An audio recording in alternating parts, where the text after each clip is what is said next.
Hello friends, बहुत बहुत स्वागत है आप सभी का।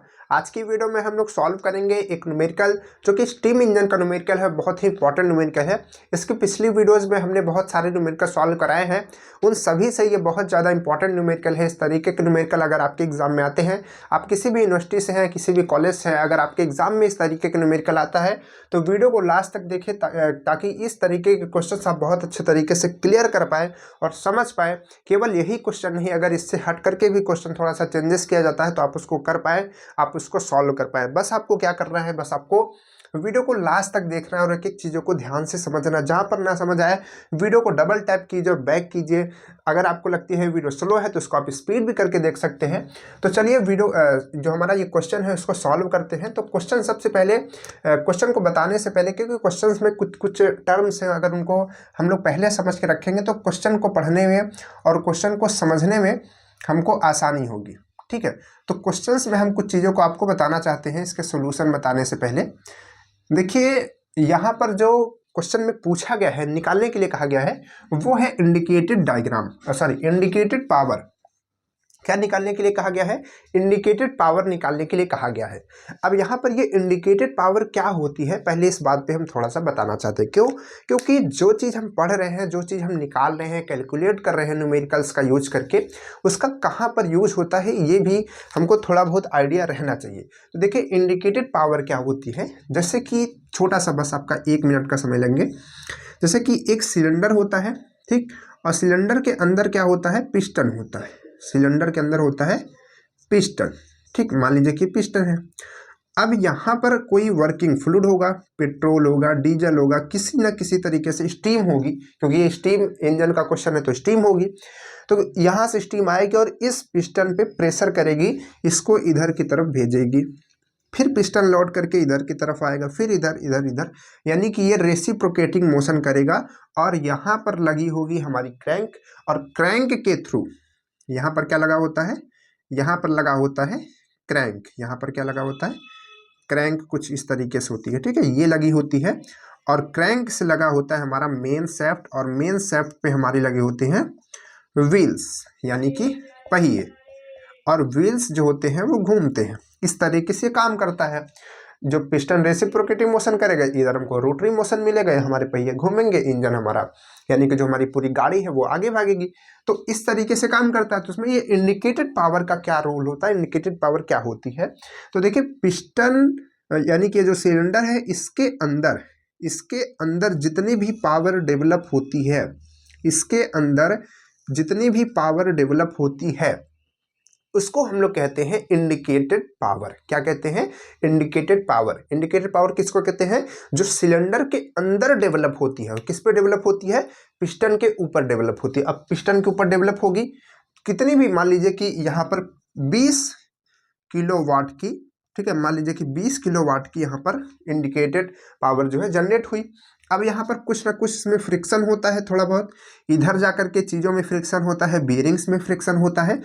जितना भी हमारा बचता है फिर जा करके हमारी व्हील्स जो है रोटेट करते हैं। यानी कि अगर हमको पता करना कि इंजन कितने अच्छे से काम कर रहा है, कितनी पावर को जनरेट कर रहा है, कितनी पावर बना रहा है, जितना हम फ्यूल उसमें दे रहे हैं, जितना तेल उसमें हम दे रहे हैं चलने के लिए, या फिर जितनी स्टीम दे रहे हैं, तो उसको कैसे पता लगाएंगे? इंडिकेटेड पावर अगर उसका हम कैलकुलेट कर लेते हैं तो हम उसको पता लगा पाएंगे।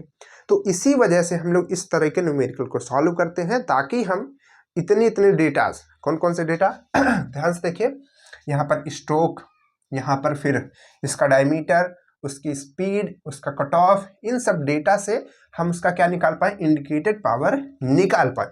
इसी वजह से हम लोग इस तरीके के न्यूमेरिकल्स को करते हैं। ये तो बात हो गई कि हम न्यूमेरिकल क्यों कर रहे हैं, इंडिकेटेड पावर क्या होती है। चलिए, इतनी बात क्लियर हो गई होगी आई होप। अब इसके बाद हम लोग देखते हैं कि इस तरीके के न्यूमेरिकल को सॉल्व कैसे करते हैं। अब देखिए, इंडिकेटेड पावर जो होती है अलग अलग इंजन्स के लिए अलग अलग तरीके से होती है। कैसे? जैसे कि यहाँ पर आप देख रहे हैं, क्वेश्चन का हमारा जो सबसे पहला टर्म है वही है कि डबल एक्टिंग सिंगल सिलेंडर। क्या है? Double acting. बस यहाँ पर फोकस कीजिए, डबल एक्टिंग। अब ये डबल एक्टिंग क्या है? क्योंकि यहाँ पर हम चाहें तो इस न्यूमेरिकल को बहुत ही जल्दी सॉल्व कर सकते हैं। 5 से 6 मिनट हमको लगेंगे इसको सॉल्व करने में, मतलब आपको समझा करके 5 से 6 मिनट, और उससे अगर हम खुद से करना चाहें तो और जल्दी हो जाएगा। बट हम आपको बताना चाहते हैं कि अगर कहीं पर चेंजेस हो सकता है क्वेश्चन में, तो आप उसको कैसे करेंगे, इसी वजह से वीडियो थोड़ा सा लॉन्ग होगी, जरूर लास्ट तक देखिएगा। तो यहाँ पर क्या लिखा हुआ है, डबल एक्टिंग। अब देखिए यहाँ पर जो इंजन होते हैं दो तरीके से होते हैं, स्टीम इंजन में जो इंजन होते हैं दो तरीके से होते हैं। एक होता है सिंगल एक्टिंग, क्या होता है, सिंगल एक्टिंग, और एक होता है डबल एक्टिंग, क्या होता है, डबल एक्टिंग। अब ये सिंगल एक्टिंग डबल एक्टिंग क्या होता है, हमने एनिमेशन के थ्रू इसकी वर्किंग समझा करके रखा हुआ है, आप उसको जा करके देख सकते हैं। ऐसे समझिए सिंगल एक्टिंग का मतलब एक बार वो पिस्टन इधर से जाएगा, फिर जब इधर आएगा तब इधर स्टीम आएगी, फिर से इधर जाएगा, तो इसको सिंगल एक्टिंग बोलते हैं। लेकिन डबल एक्टिंग में क्या होता है, पिस्टन यहाँ से स्टीम आई, पिस्टन इधर गया, फिर इधर भी स्टीम रहती है तो इधर भी ठेलती है, फिर इधर आएगी तो इधर से ठेलेगी, तो डबल एक्टिंग होता है, दो बार होता है ना। वैसे है सेम ही, तो सिंगल एक्टिंग और डबल एक्टिंग। तो सिंगल एक्टिंग आएगा तो आप क्या करेंगे, डबल एक्टिंग आएगा तो क्या करेंगे, क्वेश्चन में चेंजेस हो गया। तो देखिए इन दोनों के लिए जो फॉर्मूला होता है इंडिकेटेड डायग्राम इंडिकेटेड पावर का, वो अलग होता है। सिंगल एक्टिंग के लिए क्या होता है, ये होता है 100 PA/LAN, और यहाँ पर अब ये LAN क्या है सब कुछ बताएंगे, आप परेशान मत होइएगा। यहाँ पर 60, और ये किस में है, किलोवाट में। यूनिट बहुत अच्छे से याद रखिएगा क्योंकि हमको यहाँ पर किलोवाट में निकालना है, इस वजह से हम लोग इस फॉर्मूले का इस्तेमाल करेंगे। और अगर हम बात करें डबल एक्टिंग की, कोई चेंजेस नहीं है। डबल एक्टिंग में आप 2 से मल्टीप्लाई कर दीजिए, आपका डबल एक्टिंग का बन गया। ठीक, किसमें यूनिट किसमें है, किलोवाट में। ठीक है, किलोवाट में ही हमको पूछा हुआ है। तो डबल एक्टिंग का ये फॉर्मूला हो गया, सिंगल एक्टिंग का ये फॉर्मूला हो गया। आई होप आपको क्लियर हो गई इतनी बात। चलिए ठीक है, कोई दिक्कत नहीं है। अब इसको इरेज करते हैं, हमको कौन सा यूज करना है, डबल एक्टिंग का। ठीक, चलिए डबल एक्टिंग का यूज करना है। अब आप फॉर्मूला देख रहे हैं, फॉर्मूले में कई चीजें हैं, यानी कि अगर हमको इसका इंडिकेटेड डायग्राम, बार बार इंडिकेटेड डायग्राम क्यों आ रहा है, इंडिकेटेड पावर IP से इसको हम लोग डिनोट करते हैं। अगर हमको इसकी IP निकालनी है, इंडिकेटेड पावर निकालनी है, तो हम इन चीज़ों को अगर मतलब कि जितनी भी चीज़ें इसमें दी गई हैं इनकी वैल्यू रख दें तो हमको इंडिकेटेड पावर मिल सकती है। तो कौन कौन सी चीज़ें हैं, एक ये है, इसको हम लोग कहते हैं मीन, एक्चुअल मीन, क्या कहते हैं, एक्चुअल मीन इफेक्टिव प्रेशर, क्या कहते हैं इसको, एक्चुअल मीन इफेक्टिव प्रेशर। इसको हम लोग कहते हैं एक्चुअल मीन इफेक्टिव प्रेशर। ये जो L होता है ये होता है स्ट्रोक, इसको हम लोग बोलते हैं स्ट्रोक या फिर स्ट्रोक लेंथ आप बोल सकते हैं, टोटल नाम इसका। ठीक है, इसके बाद होता है ए क्या होता है, एरिया ऑफ बोर। अब ये बोर क्या होता है, बोर वो होता है जैसे कि ये सिलेंडर हमारा होता है। ठीक है, इस तरीके से सिलेंडर जिसके अंदर पिस्टन मूव करता है। ठीक है, इसके अंदर पिस्टन मूव करता है। ठीक है, हमने मान लीजिए जैसे खड़ा कर दिया, तो इसका जो ये एरिया होता है, ठीक है, इसी को हम लोग क्या बोलते हैं, बोर बोलते हैं। ठीक है, तो इसका एरिया, और इसके बाद एन क्या है, एन है स्पीड, एन क्या है, स्पीड। यानी कि अगर हमको ये चार चीजें पता चल जाएं तो हम क्या कर सकते हैं, अपने इंडिकेटेड पावर की वैल्यू पता कर सकते हैं। तो चलिए एक एक चीज़ों के बारे में पता करते हैं। और वैसे तो हमको बहुत सारी चीज़ें पता भी हैं, जैसे कि स्ट्रोक लेंथ देखिए सीधे सीधे दिया गया है, एरिया नहीं दिया गया है लेकिन डायमीटर दिया गया है, तो डायमीटर से हम एरिया निकाल सकते हैं। स्पीड देखिए सीधे सीधे दिया गया है RPM में। ठीक है, 250 RPM। इसके बाद ज़्यादा बच रहा है हमारा एक्चुअल मीन इफेक्टिव प्रेशर। तो चलिए पहले जो क्वेश्चंस में दिया हुआ है उसको पहले नोट कर लेते हैं। ठीक है, जो गिवन वैल्यूज हैं उसके बाद हम पहले एक्चुअल मीन इफेक्टिव प्रेशर के बारे में बात करेंगे, उसको निकालेंगे। ठीक है, चलिए एक एक स्टेप से आप सॉल्व करेंगे तो आपको क्वेश्चन आसान लगेगा। तो चलिए पहले गिवन चीज़ों को हम यहाँ पर लिख लेते हैं, क्या क्या हमको गिवन है। एक सेकेंड, ये मार्कर चल क्यों नहीं रहा है। गिवन में क्या क्या है, गिवन में सबसे पहले हमको दिया है स्ट्रोक को हम लोग डिनोट करते हैं L से, तो इस वजह से हम डायरेक्ट लिख दे रहे हैं L इक्वल कितना है 200 mm। बट हमको यहाँ पर mm में नहीं रखना है, किस में रखना है, मीटर में रखना है। ठीक है, मीटर में, तो मीटर में रखेंगे तो इसको 1000 से डिवाइड करेंगे तो क्या हो जाएगा 0.2 मीटर। 1000 से आप इसको भाग कर दीजिए तो इतना आ जाएगा। इसके बाद है डायमीटर कितना है। ठीक, ये डायमीटर है, आप याद रखिए कभी कभी यहाँ पर रेडियस भी दे देता है, तो आप उस वहाँ पर ध्यान रखेंगे कि रेडियस दे रहा है। ठीक, तो इसके लिए क्या होगा, डायमीटर दे दिया है 160 mm, इसको हम मीटर में चेंज करेंगे तो आपका आएगा 0.16 मीटर। ठीक, 1000 से भाग कर देंगे तो ये दो चीज़ें हो गई। इसके बाद क्या दिया है, आरपीएम, इसको हम लोग किससे डिनोट करते हैं, एन से, स्पीड होती है 250 आरपीएम, ठीक है, आरपीएम राउंड पर मिनट। ठीक, इसके बाद क्या है, कट ऑफ। अब देखिए, अब यहाँ से थोड़ा सा रुक जाइए, क्वेश्चन में एक ट्विस्ट आ चुका है, क्वेश्चन में हमको कुछ चीज़ों को और समझना है। इसके पहले भी हमने आपको क्वेश्चंस में समझाया कि जो स्टीम इंजन का क्वेश्चन होता है इसमें दो चीज़ें होती है, एक होता है क्लियरेंस वॉल्यूम और एक होता है विदाउट क्लियरेंस वॉल्यूम। मतलब एक होता है क्लियरेंस के साथ जो इंजन काम कर रहा है, एक होता है क्लियरेंस के साथ नहीं है। ठीक है, किसी किसी इंजन में क्लियरेंस दिया जाता है, किसी में नहीं दिया जाता। तो यहाँ पर आप देख सकते हैं कि सीधे सीधे लिखा हुआ है कट ऑफ, यानी कि कट ऑफ की वैल्यू यहाँ पर दी गई है और आपको कहीं भी क्लियरेंस का नाम नहीं दिखाई दे रहा है, कहीं भी नहीं दिखाई दे रहा है, कहीं भी वर्ड तक नहीं दिखाई दे रहा है। जब क्लियरेंस की बात नहीं हो रही है तो दैट मीन्स कि यहाँ पर जो ये डेटा दिया गया है ये किसके लिए दिया गया, जिसमें क्लियरेंस नहीं होगा। तो यहाँ पर हमको इसका इंडिकेटेड डायग्राम बनाना पड़ेगा। ठीक है, इंडिकेटेड डायग्राम अगर हम नहीं बनाएंगे तो हमको कुछ चीज़ों को कैलकुलेट करने में थोड़ा सा दिक्कत होगी और हमको आपको समझाने में भी थोड़ी सी प्रॉब्लम होगी। तो इस वजह से पहले यहाँ पर हम इसका इंडिकेटेड डायग्राम बना लेते हैं। और इंडिकेटेड डायग्राम कैसे बनाएंगे, इंडिकेटेड डायग्राम बनाएंगे जिसमें क्लियरेंस नहीं हो। क्यों नहीं हो, ऐसा डायग्राम क्यों बना रहे हैं, क्योंकि हमारा जो क्वेश्चन है उसमें क्लियरेंस की कहीं पर बात नहीं किया गया है, कहीं पर भी क्लियरेंस के बारे में कोई बात नहीं है। तो इससे हम लोग ये समझ गए कि हमारा जो इंजन है वो क्लियरेंस वाला नहीं है। ठीक है, उसमें क्लियरेंस नहीं दिया गया, इसी वजह से तो नहीं लिखा है। ठीक, तो हम कौन सा डायग्राम बनाएंगे, विदाउट क्लियरेंस वाला। अब ये क्लियरेंस विदाउट क्लियरेंस क्या होता है हमने पिछले के न्यूमेरिकल्स में समझाया है, तो आप पिछले न्यूमेरिकल्स को भी अच्छे से देख लीजिए, उसको समझ लीजिए। क्लियरेंस का क्या मतलब होता है, इसका क्या मतलब होता है, इंडिकेटेड पावर यानी कि इंडिकेटेड डायग्राम क्या होता है उसके बारे में भी समझाया है। रैंकाइन साइकिल क्या होती है, सारी प्लेलिस्ट बन करके रखी हुई है, आप उसको जाकर के अच्छे से चेकआउट कीजिए, देखिए। ठीक है, तो ये पीवी डायग्राम हो गया। तो इसका जो डायग्राम बनता है ये बनेगा, यहाँ से स्टार्ट होगा, यहाँ जाएगा, ठीक है, हाइपरबोलिक कर्व, ठीक है, और उसके बाद ये कांस्टेंट वॉल्यूम। आप लोग जब बनाते रहिएगा तो मुंह से बोलते चलिएगा तो उससे रिवीजन होता रहता है, याद होता रहता है। ठीक है, इस तरीके से। इसके बाद ऐसे लौट करके फिर से ऊपर इसी में ज्वाइंट हो जाएगा, साइकिल बन जाएगी। ठीक, यानी कि इसका प्रोसेस कैसे चलेगा, ऐसे, फिर ऐसे, फिर ऐसे, फिर ऐसे, फिर इसके बाद ऐसे। ठीक, इस पॉइंट को हम लोग कहते हैं 1 पॉइंट, इसको कहते हैं 2, और इसी 2 पॉइंट को हम लोग कहते हैं कट ऑफ पॉइंट। क्या कहते हैं, कट ऑफ। कट ऑफ क्यों कहते हैं अभी बता रहे हैं। इसको हम लोग 3 कहते हैं, इसको हम लोग 4 कहते हैं, इसको हम लोग 5 कहते हैं। ठीक है, इस पॉइंट को, और फिर उसके बाद 1 आ जाता है। तो इसको कट ऑफ हम लोग इस वजह से कहते हैं क्योंकि स्टीम इस पॉइंट से आना स्टार्ट होती है और इस पॉइंट पर खत्म हो जाती है, मतलब आना बंद हो जाती है, उसका वॉल्व जो है बंद हो जाता है। तो यानी कि स्टीम जो है कट ऑफ हो जाती है, हमारा जो वर्किंग फ्लूइड है वो आना बंद हो जाता है। तो इसी वजह से इसको हम लोग बोलते हैं कि ये कट ऑफ पॉइंट है, तो कट ऑफ होता है। ठीक है, इसके बाद ये एक्सपेंशन होता है स्टीम का, फिर उसके बाद यहाँ से स्टीम का जो प्रेशर है बहुत डाउन होता है, फिर उसके बाद उसका वॉल्यूम कम होता है, फिर इस तरीके से ये प्रोसेस जो है चलता रहता है।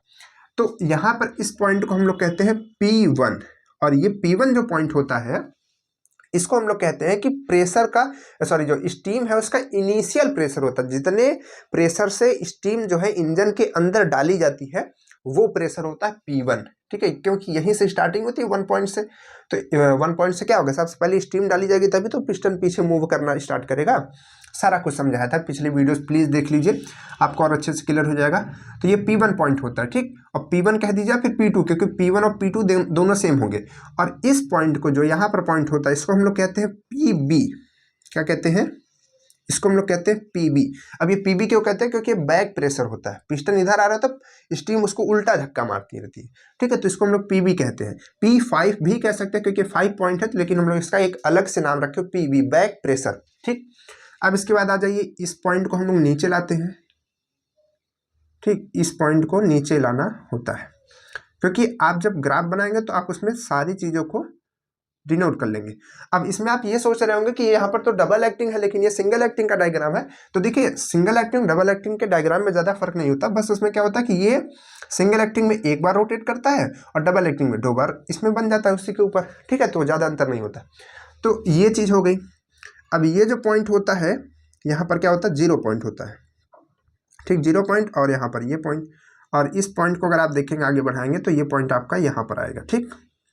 यानी कि यहाँ से यहाँ तक की जो डिस्टेंस होती है ये, इस डिस्टेंस को हम लोग कहते हैं V2। क्या कहते हैं, 0 से 2, क्योंकि 2 पॉइंट है तो ये V2 हो जाएगा इतना। और अगर इस पॉइंट को हम देखेंगे, इस पॉइंट को हम देखेंगे यहाँ से यहाँ तक, तो ये पॉइंट आपका क्या होता है, ये 0 है, 0 से यहाँ तक ये क्या हो जाएगा, ये 3 पॉइंट है और ये 4 है। तो लेकिन हम लोग इसको V3 से ही ज़्यादा डिनोट करते हैं, तो हम लोग इसको V3 कहेंगे, ठीक है। क्या कहेंगे, V3। तो ये V2 हो गया, V3 हो गया, ठीक। और ये जो होता है 1 से लेकर के 2 तक की जो डिस्टेंस होती है, ये हमने बताया कि स्टीम के आने की डिस्टेंस होती है, यानी कि जब तक स्टीम आती रहती है तब तक उतना पिस्टन जो है आधे तक लगभग आ चुका होता है, तो इसको हम लोग बोलते हैं कट ऑफ। तो ये पॉइंट, ठीक है, और ये चीज़ बात क्लियर होगी। और ये जो लेंथ होती है, यानी कि यहाँ से लेकर के यहाँ तक की लेंथ, जो इतना लेंथ होती है ग्राफ के, ठीक है, चाहे ग्राफ यहाँ हो या फिर ग्राफ अगर क्लियरेंस के साथ हो, तो भी इसी डिस्टेंस को 5 पॉइंट और 4 पॉइंट के बीच का जो डिस्टेंस होती है, इसको हम लोग बोलते हैं स्ट्रोक। क्या बोलते हैं, स्ट्रोक वॉल्यूम, स्ट्रोक वॉल्यूम, याद रखिएगा। चलिए, तो इतनी बातें क्लियर हो गई आपको। आई होप, हम ये आशा करते हैं कि आपको इतना तो क्लियर हो गया होगा इधर की चीज़ें। अब क्वेश्चन को आगे पढ़ते हैं, कैसे सॉल्व करना है क्वेश्चन को। देखिए लिखा हुआ है कि कट ऑफ, ध्यान से सुनिएगा, कट ऑफ इज 25%। क्या लिखा हुआ है, cut off is 25% of the stroke. यानी कि जो कट ऑफ है, ध्यान से सुनिएगा, यहीं पर क्वेश्चन का पूरा मर्म छिपा हुआ है। जो कट ऑफ है वो 25% है स्ट्रोक का। कट ऑफ क्या है, कट ऑफ इतनी डिस्टेंस है, स्ट्रोक क्या है, इतनी डिस्टेंस है। यानी कि जो ये डिस्टेंस है, इस डिस्टेंस का 25%, ये जो डिस्टेंस है इस डिस्टेंस का 25% है। बात समझ में आ रही है। तो यहां से हम ये कह सकते हैं कि जो V2 है, क्योंकि V2 ही तो इतनी डिस्टेंस है, जो V2 है वो क्या है, V3 का 25% है। यानी कि अगर हम V3 का 25% निकाले तो जितना आएगा उतना क्या होगा, V2 की वैल्यू होगी। कैसे, एग्जाम्पल के थ्रू मान लीजिए कि V3 की वैल्यू 100 है, इसकी वैल्यू क्या है, 100 है। तो अगर 100 का हम 25% निकालेंगे तो कितना आएगा, 25 ही आएगा। तो अगर ये 100 है तो ये कितना आएगा, 25 आएगा। ये कितना आएगा, 25 आएगा। अगर ये 200 है, अगर ये 200 है तो 200 का 25% कितना आएगा, ये आएगा 50 आएगा, तो ये 50 होगा। बात क्लियर हो पा रही है। यानी कि इसका 25% ये है। बात क्लियर हुई, किसका 25%, V3 का 25% ये है।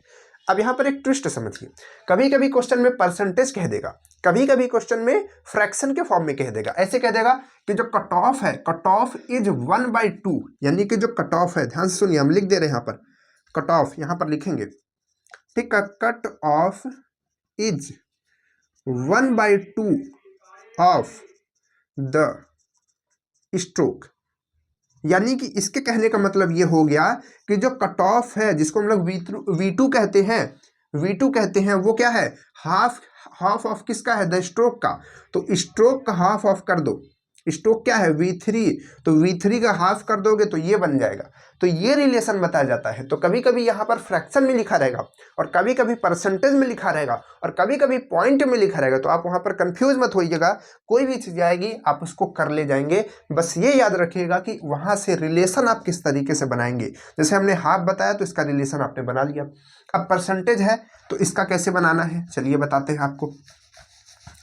ठीक है, देखिए क्वेश्चन तो हम एक ही बता रहे हैं, लेकिन इसी क्वेश्चन में सारे क्वेश्चंस का मर्म बता दे रहे हैं कि कैसे कैसे क्वेश्चंस बन सकते हैं, आप कैसे इसको सॉल्व कर सकते हैं। ठीक, चलिए, तो ये हो गया आपका 25%। क्या क्या हो गया, V2। यानी कि जो V2 है, आप कैसे लिखेंगे इस चीज को, आप लिखेंगे कि जो V2 है, देखिए इसमें खुद अपने से लिखता है कि V2 is, cut off means V2, तो V2 इज की जगह पे इक्वल कर दीजिए कि V2 इज की जगह कर दीजिए इक्वल, और 25% of stroke, 25% of stroke means stroke means V3। ठीक, तो V2 की जगह तो V2 ही रहेगा। 25% को हम लोग क्या लिखते हैं, 25% को हम लोग क्या लिखते हैं, इसको हम लिखते हैं 25/100। ठीक है, 25/100। और V3 को हम लोग V3 लिखते हैं। तो ये रिलेशन हो जाएगा, ये रिलेशन बन जाएगा ना। अगर आप इसको काट देंगे तो यहाँ पर क्या आ जाएगा, 1/4 ऑफ V3 नहीं आ जाएगा, ये रिलेशन बन जाएगा ना। तो आप इस तरीके से लिखिए इस चीज को, इस चीज को लिखिए कि जो V3 इज है ना इक्वल 25% ऑफ V3। ठीक, अब इसको थोड़ा सा सॉल्व भी कर दीजिए, इसको आप थोड़ा सा सॉल्व भी कर दीजिए। यहाँ पर हम इसको सॉल्व करना चाहेंगे तो यहाँ पर लिखेंगे कि V2 इक्वल ये 25%, यानी कि 25/100, इसको हम लोग कहते हैं 1/4। चलिए सॉल्व ही करके लिख देते हैं, बहुत लोग कंफ्यूज हो जाएंगे कहाँ से आ गया ये, ऑफ V3। ठीक, V3 आ गया। अब इसके बाद यहाँ पर हम लिखेंगे कि V2 इज 1/4 ऑफ V3। तो यहाँ से हमने सॉल्व किया है, इन दोनों लाइन को सॉल्व किया है। ठीक है, इसका लाइन है। तो इतनी बात आपको क्लियर हो गई होगी, क्लियर है, कोई दिक्कत नहीं है। हमने क्या निकाल लिया, ये चीजों को निकाल लिया। अब इसके बाद क्या है, अब आगे क्वेश्चन को पढ़ते हैं। लिखा हुआ है the pressure at cut off is 15 बार, यानी कि जो कट ऑफ पे प्रेशर है, कट ऑफ हमारा क्या है, चाहे आप 1 कह दीजिए, चाहे आप 2 कह दीजिए। ठीक, या फिर 2 कह दीजिए। तो 2 पे जो प्रेशर है वही 1 पे है, उसमें कोई दिक्कत नहीं है। तो जो प्रेशर है P2 का वही है P1 का। तो P1 का प्रेशर क्या आया, चलिए गिवन है तो सारा इधर का गिवन लिखते हैं, इधर सॉल्व करेंगे। तो जो P1 है, P1 की वैल्यू क्या है 15 बार। और हम आपको यहाँ पर फिर से क्लियर कर दें कि आप यहाँ पर जो भी डिस्टेंसेस होंगी इनको आप मीटर में रखेंगे, और जो भी यहाँ पर प्रेशर होगा उसको आप बार में रखेंगे। ठीक है, इसको कभी मत कंफ्यूज कीजिएगा कि इसमें आप चेंजेस कर दें, बार में लिखेंगे। इसके बाद क्या लिखा हुआ है, एंड एग्जॉस्ट इज एट 0.3 बार, यानी कि जो एग्जॉस्ट है, यानी कि जब स्टीम निकलने लगती है, एग्जॉस्ट होने लगती है, उस टाइम पे स्टीम का जो प्रेशर होता है वो होता है 0.3 बार। तो एग्जॉस्ट जो होता है वही तो बैक प्रेशर मारता है। तो यहाँ पर यानी कि बैक प्रेशर की बात की जा रही है, तो पीबी की वैल्यू दी गई है। तो पीबी की वैल्यू यहाँ पर क्या है, यहाँ पर बताया जा रहा है पीबी। तो पीबी की वैल्यू आपके पास में है 0.3 बार। क्या है, 0.3 बार। तो आई होप आपको ये जितने भी डेटाज हैं वो लिख चुके हैं, यानी कि समझ में आ चुके हैं। उसके बाद यहाँ पर लिखा हुआ है फैक्टर ऑफ, यानी कि यहाँ पर फैक्टर भी दिया गया है। अब ये फैक्टर क्या है, अभी हम यहाँ पर केवल डेटा इसका लिख देते हैं, जब आपको हम समझाने लगेंगे तो आपको हम बताएंगे। पिछली वीडियोज में जो पिछले न्यूमेरिकल्स है उसमें हमने आपको समझाया भी था कि ये फैक्टर का क्या काम होता है, बहुत ही इंपॉर्टेंट काम होता है इसका। तो इसकी वैल्यू अभी हमको बस लिखनी है, 0.75। तो इतने हमारे पास गिवन डेटा है। अब हमको क्या करना है, क्वेश्चन को सॉल्व करना है। चलिए अब इसको इरेज कर देते हैं, और इस डायग्राम को आप अपने कॉपी में, मतलब कि जब आप क्वेश्चन सॉल्व करने लगेंगे अपने एग्जाम में तो जरूर बनाया कीजिए, क्योंकि इस डायग्राम से क्लियर होता है। ठीक है, आपको भी और टीचर को भी जो कॉपी चेक कर रहा होता है। ठीक, तो ये गिवन डेटा हो गया, यानी कि अगर हमको इंडिकेटेड पावर निकालनी है तो सबसे पहले हमको क्या निकालना पड़ेगा, सबसे पहले हमको निकालना पड़ेगा PA। क्या निकालना पड़ेगा, PA, यानी कि एक्चुअल मीन इफेक्टिव प्रेशर। और एक्चुअल मीन इफेक्टिव प्रेशर के निकालने के लिए हमको सबसे पहले निकालना पड़ेगा थ्योरेटिकल मीन इफेक्टिव प्रेशर, क्योंकि थ्योरेटिकल निकालेंगे तभी एक्चुअल निकाल पाएंगे, क्योंकि हम लोग कभी डायरेक्ट एक्चुअल नहीं निकाल सकते, पहले हमको थ्योरेटिकल निकालना पड़ेगा। चलिए तो थ्योरेटिकल मीन इफेक्टिव प्रेशर निकालते हैं। तो उसके लिए क्या करेंगे, उसके लिए फॉर्मूला होता है। तो यहाँ पर लिखेंगे पहले कि कैलकुलेट, यहाँ पर लिखेंगे, आज मार्कर नहीं चल रहे कोई भी, एक सेकेंड, कैलकुलेट थ्योरेटिकल, या फिर डायरेक्ट लिख दीजिए कैलकुलेट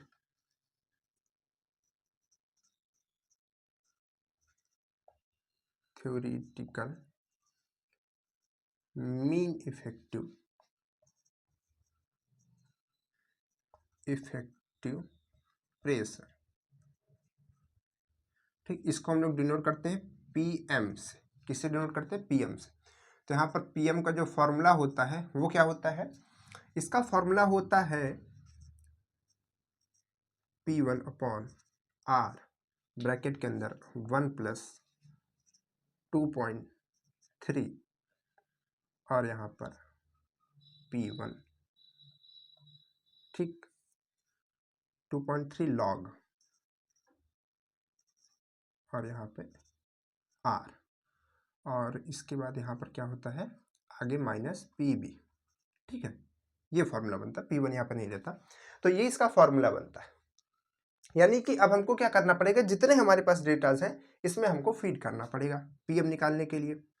चलिए, तो P1 क्या है आपका, P1 है 15। चलिए, अब ये R कहाँ से आ गया, R नई चीज आ गई। R क्या है, R इज एक्सपेंशन रेशियो। क्या है, R एक्सपेंशन रेशियो है। तो एक्सपेंशन रेशियो हमने आपको बताया था कि जो हम लोग ग्राफ बनाते हैं, फिर से देख लीजिए, जो हम लोग ग्राफ बनाते हैं इसमें 2 होता है, इसमें 3 होता है, तो यही हमारा एक्सपेंशन होता है।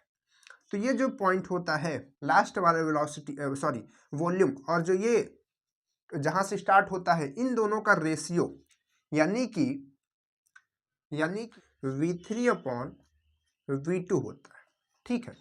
तो V3 अपॉन V2 हमको किस तरीके से मिलेगा, तो यहाँ पर रिलेशन हम देख रहे हैं, तो इन दोनों में हमको रिलेशन को लगाना होगा और यहाँ से V3 अपॉन V2 किसी तरीके से लाना होगा। तो यहाँ पर इस रिलेशन से हमको ये चीज़ को लाना है। तो चलिए इसको किस तरीके से कैलकुलेट करते हैं, थोड़ा सा इसको यहाँ पर लिखते हैं पहले बाहर। तो लिखा हुआ है V2 इक्वल 25 अपॉन 100 और V3, ठीक। V3 हमको लाना क्या था, V3 by V2, V3 by V2 होता है R एक्सपेंशन रेशियो। तो ये 3 तो यहीं पर है, उसको यहीं पर रहने देते हैं। इस चीज़ को हम अगर नीचे ला दे इसके, तो हमारा काम हो सकता है। तो उसके लिए पहले इन चीज़ों को भी तो हटाना होगा। ये जो हमारे पास चीज़ें लिखी गई हैं, यहाँ पर इसको कट करके पहले हम 1/4 कर लेते हैं, ठीक। इसको हम कट करके 1/4 कर लेते हैं। अब इसके बाद हमको क्या करना है, इस चीज़ को इधर मल्टीप्लाई कर देना है, तो ये 4 इधर आएगा, तो यहाँ पर हो जाएगा कि V4 मतलब V2 और ये 4 बाहर आ जाएगा, मतलब कि इधर में मल्टीप्लाई हो जाएगा। तो इसको हम लिख सकते हैं V3, क्योंकि 1 से मल्टीप्लाई करेंगे तो V3 ही रह जाएगा और ये 4 इधर आ जाएगा, मल्टीप्लाई हो जाएगा। अब हमको चाहिए था V3 अपॉन V2, तो हम 4 को यहीं पे रहने दें और इसको इधर भेज दें, क्योंकि इधर मल्टीप्लाई में है, इधर जाएगा तो पंचांतरण होगा, तो डिवाइड में हो जाएगा, तो V2 आ जाएगा। तो एक तरीके से हम ये कह सकते हैं कि V3 अपॉन V2 की वैल्यू 4 आ रही है। तो इसका मतलब ये हुआ कि जो हमारे एक्सपेंशन रेशियो R है उसकी वैल्यू कितनी आ रही है, R एक्सपेंशन रेशियो R की वैल्यू आ रही है 4, ठीक है। कैसे कैलकुलेट किए हमने आपको बता दिया, ये जो रिलेशन है इसी से है ये चीज़ कैलकुलेट होगी। तो आप चाहें तो इसको ऐसे भी लिख सकते हैं कि R इक्वल 4, यहाँ पे लिख सकते हैं, ठीक। यहाँ से हटा दीजिए, यहाँ पे लिख लीजिए। तो ये चीज़ इस रिलेशन से आ गई है। अब हमको R की वैल्यू रखनी है, तो R की वैल्यू क्या आ गई, 4 आ गई, तो 4 रख दिया हमने। फिर यहाँ पर 1 और यहाँ पर 2.3 लॉग की वैल्यू, लॉग तो लॉग ही रहेगा, और यहाँ पर 4, ठीक। और फिर से यहाँ पर PB आप देख रहे हैं माइनस में है, क्योंकि बैक प्रेशर करता है, इसी वजह से ये माइनस में होता है। इसकी वैल्यू क्या है, 0.3 है, ठीक है, 0.3 है। तो इस तरीके से ये हो जाएगा। अब हमको इसको कैलकुलेट करना है, तो चलिए खटाखट इसको कैलकुलेट कर लेते हैं कैलकुलेटर से। आप भी इसको कैलकुलेट कीजिए। तो इसकी वैल्यू क्या आएगी इसको हम कैलकुलेट करते हैं।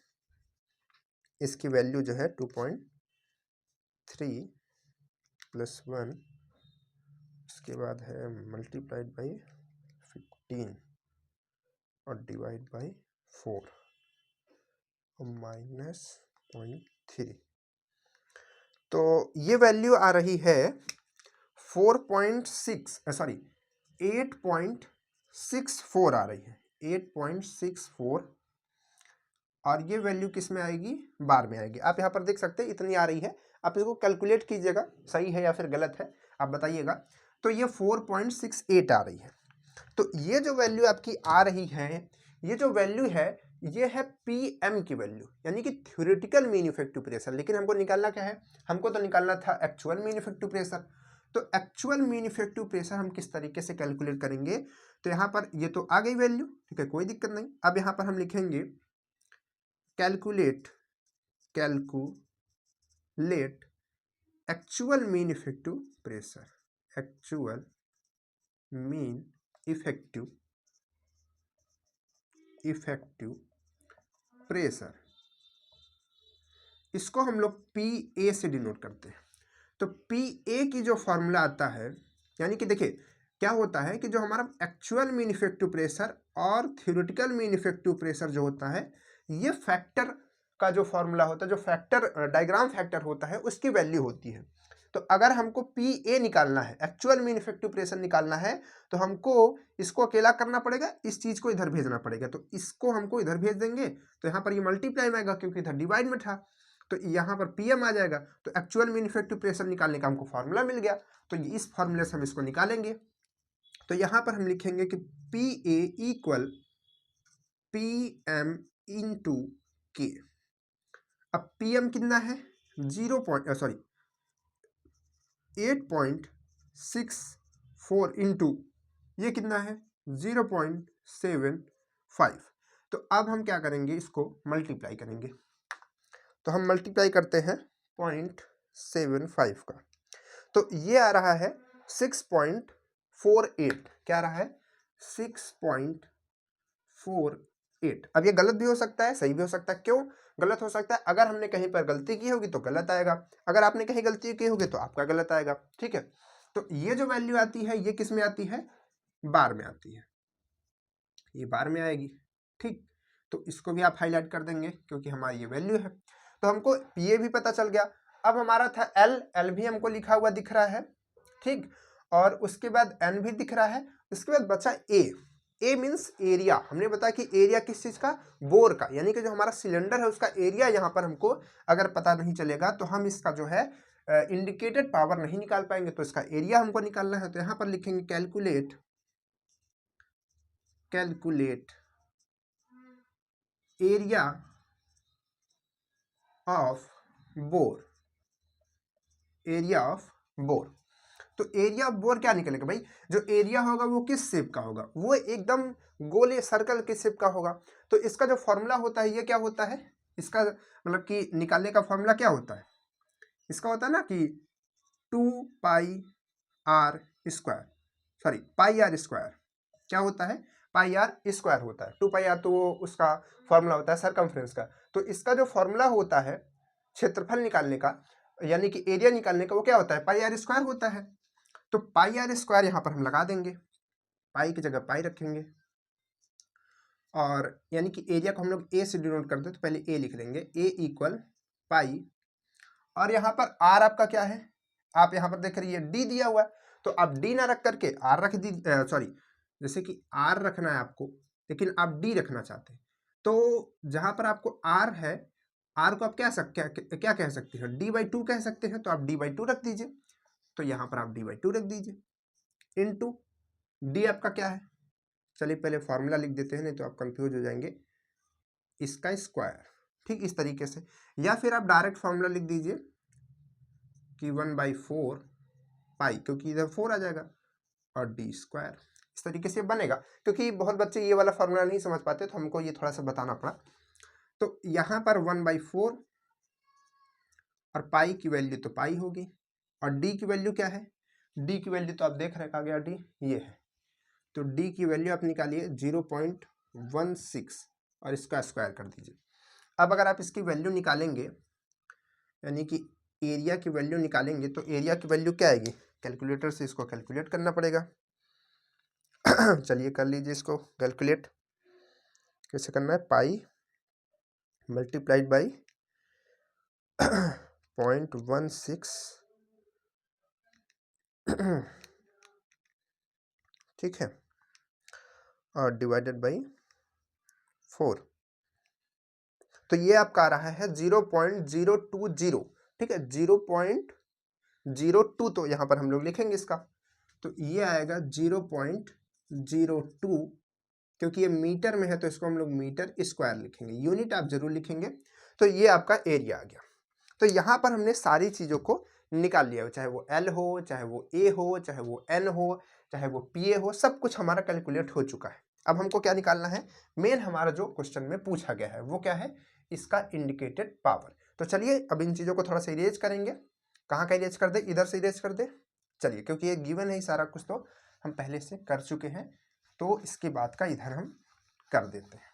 ठीक है, तो हमारा जो फॉर्मूला था वो क्या था, आईपी का जो फॉर्मूला था, इंडिकेटेड पावर का जो फॉर्मूला था, क्योंकि यहाँ पर ये डबल एक्टिंग है, तो 200 PA/LA अपॉन में 60, और ये जो आएगा किलोवाट में आएगा, किलोवाट में हमको पूछा भी है। ठीक है, तो यहाँ पर हम क्या करेंगे, वैल्यू रखना स्टार्ट करेंगे। थोड़ा सा इधर से रखते हैं, आईपी आपको शायद दिख रहा होगा, तो 2000, और यहाँ पर पीए की वैल्यू क्या है, ए की वैल्यू क्या है यहाँ पर, ये है इनटू में 6.48, फिर इनटू में क्या है एल क्या था आपका, एल आपका था लेंथ, तो ये अगर आप इसको मीटर में चेंज किए थे तो कितना था 0.2, और उसके बाद एरिया आपका क्या आया है, एरिया तो और ही खतरनाक आया है 0.02, और उसके बाद एन क्या है 250 है,